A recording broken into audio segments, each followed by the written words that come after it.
This is the new M4 MacBook Air. Over the past 2 weeks, we've been using the M4 MacBook Air and we have some thoughts. Me and my girlfriend Kiki have been using the MacBook Air for the last 2 weeks, daily driving it. This is a 13-inch MacBook Air. It has a 10-core GPU as well as a 10-core CPU. This model is not the base model. It has 24 gigabytes of RAM with 512 gigabytes of storage. And the reason for choosing that is actually because I'm a video editor, so I do need a little extra RAM. And Kiki is a photographer, so we wanted to create that buffer of 24 gigabytes instead of the 16, just in case we needed the extra RAM. We got the MacBook in the sky blue color. In certain lighting, it looks very light blue, but in other lighting, it looks silver, completely silver.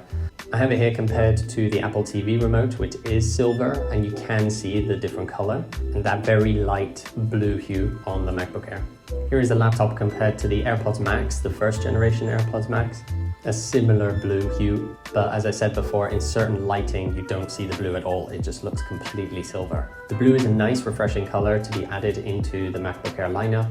The reason why we also got this computer is because Kiki's currently using an M1 MacBook Air, and she really wanted to see the difference between the new M4 one and the M1.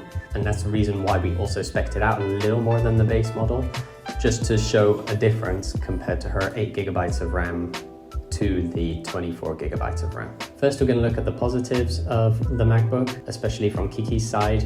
And the first one she noticed right away was, of course, the design. It's very nice, thin, lightweight design. She's very familiar with that, of course, with the M1, but with the M4, it just brings a more modern design and, of course, the better display with less bezels as well. She also liked the new blue color, but it wouldn't have been her first choice. I think she would have just gone for a space gray if they had it, or a midnight, which is available. What she liked design-wise was that she had access to both USB-C ports whilst it was charging with MagSafe, which is definitely a big difference compared to her old MacBook, where she could only plug one hard drive in at a time. And with this one, you can actually plug 2 hard drives in at a time whilst having it charged, which gave her a bit more flexibility on her workflow.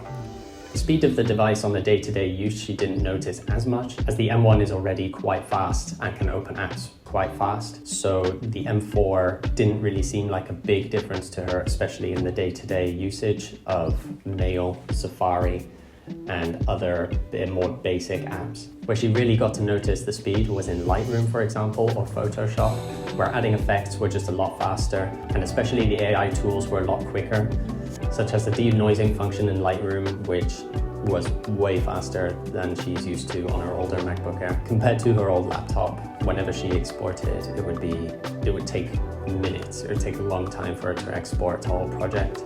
Whilst with the new one, as soon as she clicked export, she didn't even realize it was finished. That's how quick it was. So it does make a huge difference with exporting and using the AI functions, but on a day-to-day, she doesn't notice it as much. The battery life is also very good on this device, especially that it's a new device. Of course, you get a fresher battery, but you can tell that it's definitely more efficient. It lasts way longer whilst in video editing or photo editing scenarios, and that makes it a way more portable device, especially when you go to a cafe and not able to charge or anything. This is definitely the laptop to get. In my perspective, I come from an M3 Max MacBook Pro, so it is quite different to this one. It seems like a huge downgrade, but actually the difference is not very noticeable. It is noticeable, of course, when you're exporting huge files, such as in Final Cut, but the main difference really is the power to weight ratio, where it has a lot of power and is quite a bit lighter than I'm used to with my 14-inch MacBook Pro. This, of course, means there's less weight being put on my back when carrying the laptop around, so it's easier to take, especially going to cafes or local areas. Kiki had no negatives on the laptop at all. She felt like it was a great upgrade, and especially as a beginner photographer, she felt like this was the laptop to get. Of course, it's not the base model, but to be honest, I think the base model would already be a huge difference compared to her older MacBook Air. On my side, the only negative that I have about this laptop is that it's using 60 Hz instead of 120. So that means, of course, that there are way less frames being shown on the screen at the same time, meaning that it doesn't look as smooth as it actually is, whilst with the MacBook Pro 120 Hz is very fluid and seems seamless compared to the MacBook Air. You don't really notice it that much, if not at all, just due to the fact that you get used to the frame rate anyway.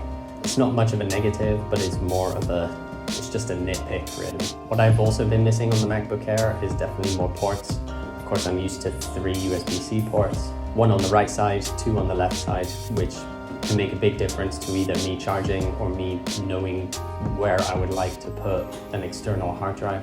Overall, this MacBook is definitely one of the best laptops you can get right now, especially for the price, and the base model would probably be the way to go as well. Just you can save that extra €300 or so, and you'll probably get a similar experience to what we have experienced with this laptop specifically as well. Would I argue that this is the best laptop, the best value?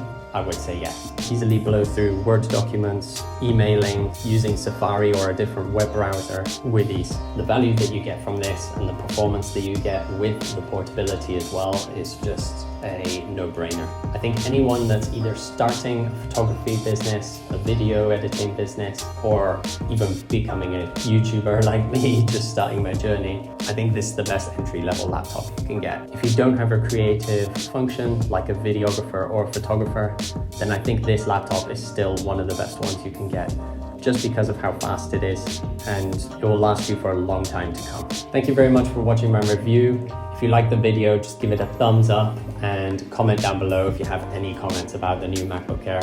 And if you want to see more, just subscribe, also down below. So thank you everyone for tuning in to the review, and I'll see you soon in the next one.